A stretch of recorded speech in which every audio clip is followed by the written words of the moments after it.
What up, people? It's your boy Chig from Guna Eagle Eye, coming to you again with a brand new video.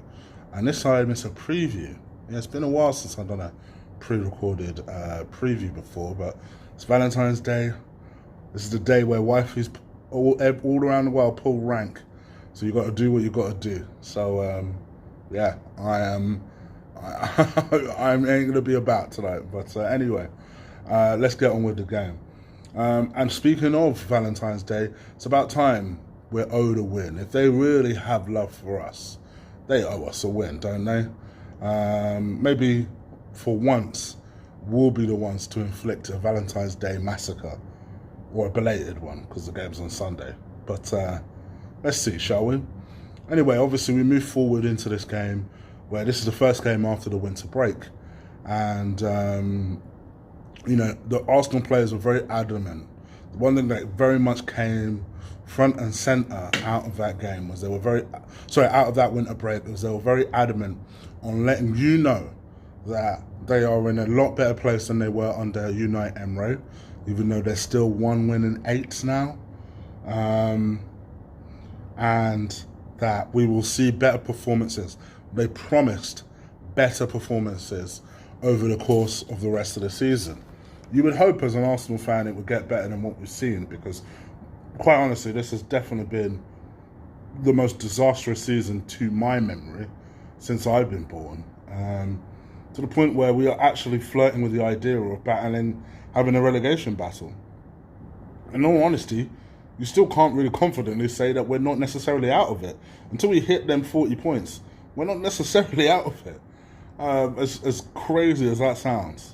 But that's Arsenal. I think we have been highly mismanaged, not just by the previous regime, by our current regime. And yes, Lee, I include Stan in that, because I think we waited too long to get rid of the previous manager. And I think Stan needs to rein in this team. It's his team, mind you. This is where I do put the blame on Stan. And I always have done. Having said that, we've got to do what we've got to do. We've got to start putting together a run. I think it's too late in this league. I think the game that we actually do need to concentrate on is the Europa League, because if we have anything left, we have to put it into the Europa League. And I think that's what we're going to try and build for. Obviously, Olympiacos is next week, but until we get to that game, it'll be interesting to see what sort of team the manager puts forward for Sunday, I should say. Sorry, brain fart. It would be interesting to see if his boy plays. It would be interesting to see if Lacazette play. Both of them went on a PR objective this week by categorically saying that they are so happy under Mikel Arteta. I mean, they're not playing like it, but they're so happy under Mikel Arteta, and you know, it's given the players belief, and the atmosphere's improved, and yada yada yada. So yeah, I think from that, I mean, all these players have a lot to prove. You know, I know that Arsenal fans are crazy, especially the ones online. They're absolutely mad, and some of the things that they do are unacceptable. Whether it's, you know, threatening people's families online or handing them offline. But you know what? In all honesty, and I know this sounds cold, it is worse in other countries, you know. It is worse.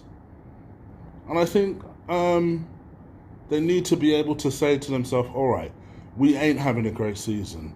We are 10th. It's not like we're 5th or 6th. We're 10th. And a distant 10th at that. So you can understand why the fans are upset. Why don't they repay us some love back? Because unequivocally, in spite of all of our moaning and bitching, in spite of all the trolls, in spite of all the people there that quite honestly do have their own agendas, when it comes to loyalty, by hook or by crook, in spite of our bitching, we're still going to be there watching the game. And it's about time we get rewarded for that loyalty, rewarded for that respect. It's been such a traumatic, I'm going to go as far as to say that season, where we've all witnessed our club dramatically fall from grace. I mean, people want to talk about slow rots and things like that, but it's easier seeing a slow rot because, you know, you're not so blindsided by it. This was a proper thud from grace. And it's about time that the Arsenal team wake up and say, all right, cool, let's put this right. So that's what I'd like to see personally from this team, is over the course of the next few months, them putting this season right. And it starts at Newcastle at home. A Newcastle team where Steve Bruce is doing well with them, I ain't going to lie. He's picked up from where Rafa left off. Bought quite cleverly in the sense of the sort of players he's targeted are working out. Other than that Joe Linton guy, who seems to be a waste of money at the moment, all their players seem to be pulling together and they're all heading in the same direction. That doesn't mean they're necessarily winning every single game, but they're battling in every single game. And I must admit, I'd be the first one to put my hands up and say, when Newcastle got rid of Rafa Benitez, I just assumed that they'd go down. And then when I saw it was Steve Bruce that took over, I was dead certain they'd go down, because Steve Bruce is in this calamity merry-go-round of certain managers that somehow always get a job. Your Sam Allardyce's, your Mark Hughes's, I'm trying to think of who else now. Kerbalish, who used to be in it, but he's not in it anymore. Your Alan Pardew's. Is in that calamity of managers that somehow will always get a job, no matter how badly they perform. And it was interesting to me to see how far that would actually go. But actually, they've done really well. I don't think Newcastle fans will ever be totally comfortable with him, given that he was the Sunderland manager. Ironic, really, because he is a Newcastle native. But he's doing what he's doing for them. And so for that reason, I'm not expecting this game to be particularly easy. I think they will turn up. The goalkeeper was giving it some earlier this week, talking about how they're ready for us and how they're determined to continue our bad season. So, that's fighting talk. So they look determined. And from our perspective, we need to meet them with equal amount of determination. With that being said, because I've rabbited on and on and on for 7 minutes, and quite honestly, I can keep rabbiting on. But let's get on with my hopeful 1 to 11 to face Newcastle. In goal, I'm going to go with Bernd Leno.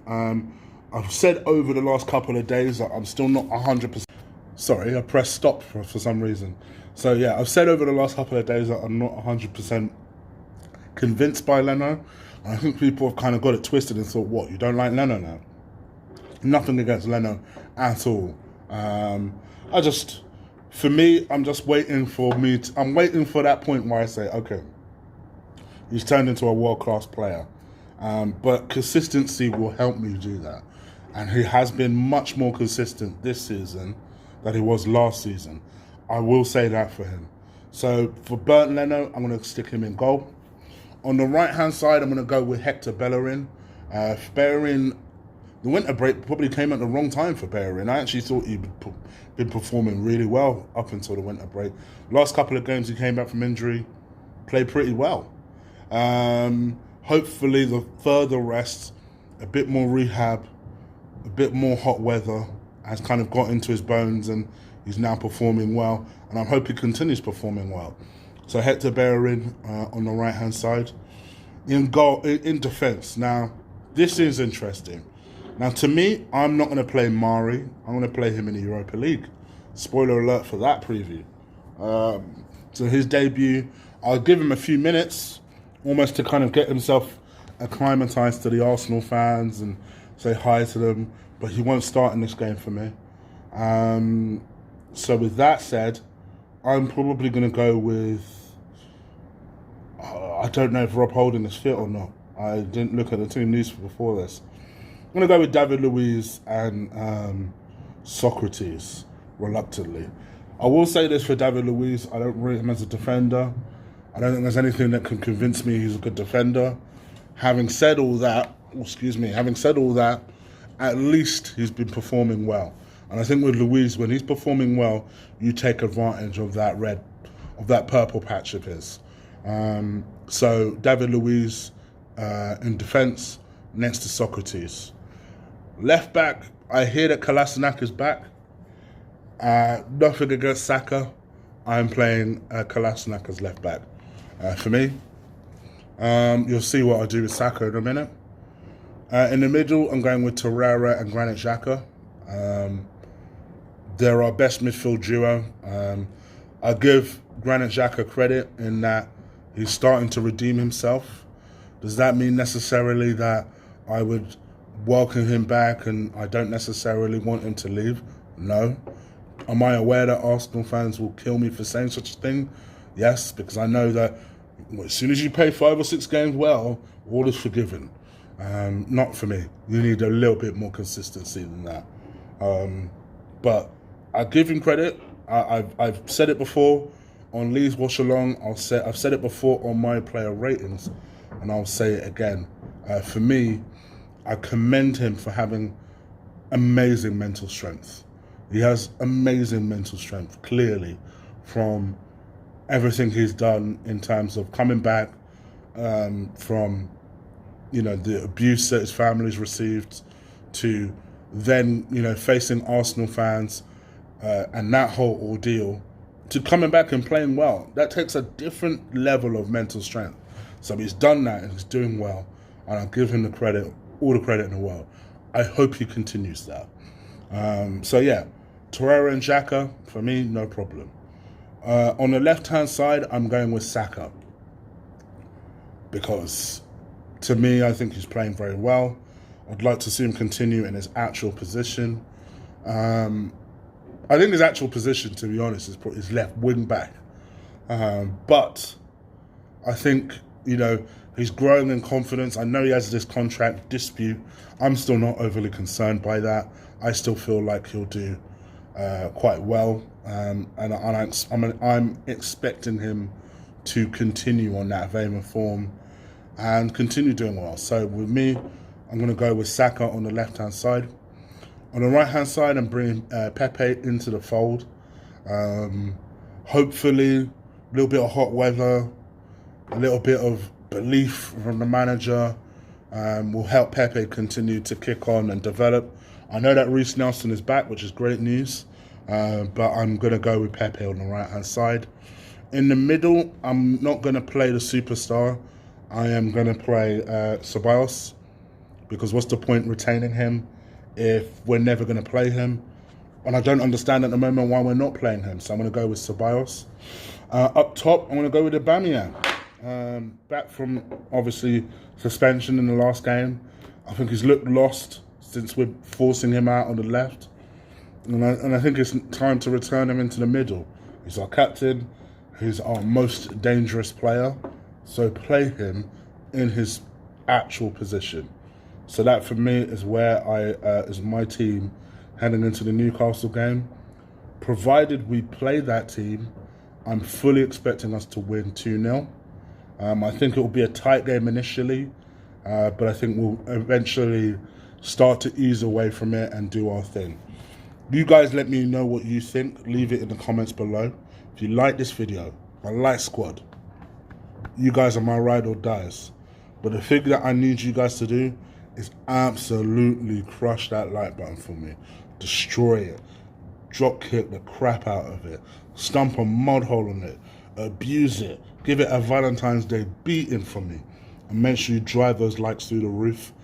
In spite of the fact it's Valentine's Day and I'm doing the whole weekend of Valentine's thing, I'm still not neglecting you guys. Because as per usual, the game is on Sunday at 4:30. So you know what that means. Chiggy bangs are in effect on Lee Gunner's channel. I'll be doing a watch along with Lee. We'll be doing a quick review on Lee's channel, quick review on this channel, player ratings on this channel, straight after the game. So make sure you subscribe. Subscribe. You know you won't regret it. Hit that subscribe button. Drive up those likes one more time. And yeah, I'll leave it there. So thank you very much. I'm going to go back to work now.